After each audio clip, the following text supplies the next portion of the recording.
Hello friends, Ace Botane next episode. In this episode, we'll be continuing with the NCERT quick reference, Sexual Reproduction Flowering Plants, 8th part. And mainly we'll be discussing pollen-pistil interactions, entry of pollen tube into ovule and into embryo sac. Detailed note I already published in YouTube. This is for quick reference.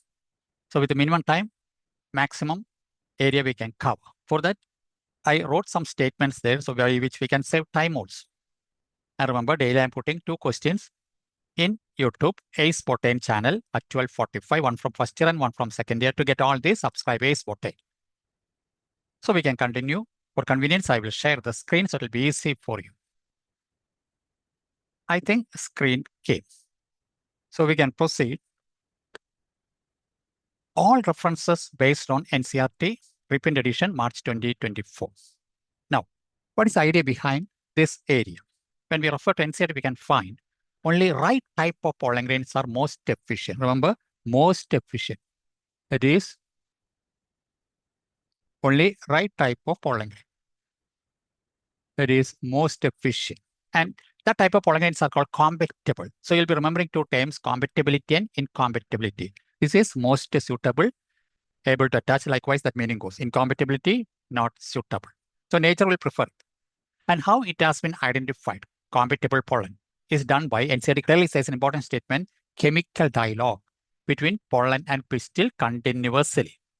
And if pollen grain is compatible, if it is right one, how the procedure starts? It germinates on stigma. Then pollen tube develops through gem pores. Then third step, content moves to the pollen tube.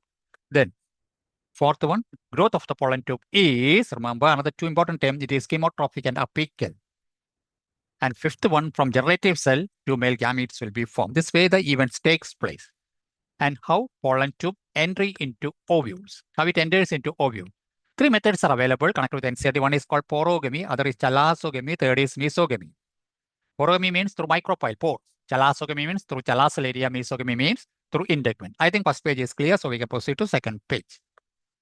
Pure NCERT diagram showing that all porogamy, chalassogamy as well as mesogamy. Now, second aspect of it is how the entry of pollen tube into embryo sac, how it enters. And these 3 diagrams, I will again change the color since it is white. I have to change it, otherwise you may not be able to observe.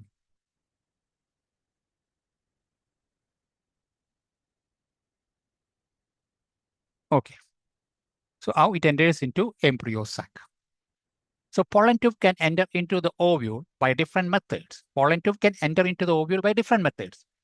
But remember second step, but the entry of pollen tube into female gametophyte or embryo sac is only through micropylar N. Only through micropylar N. So 2 entries.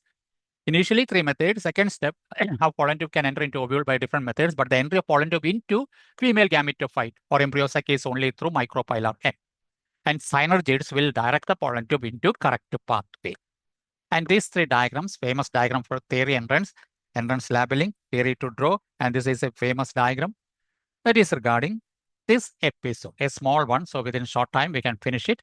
Try to explain pollen-pistil interaction, entry of pollen tube into ovule and into embryo sac.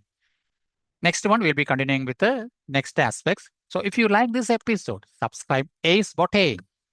Like it, share it, comment on it. Comment is important, so by which I can adjust or modify. Okay, time being we can wind up. Take care. Bye. Thank you.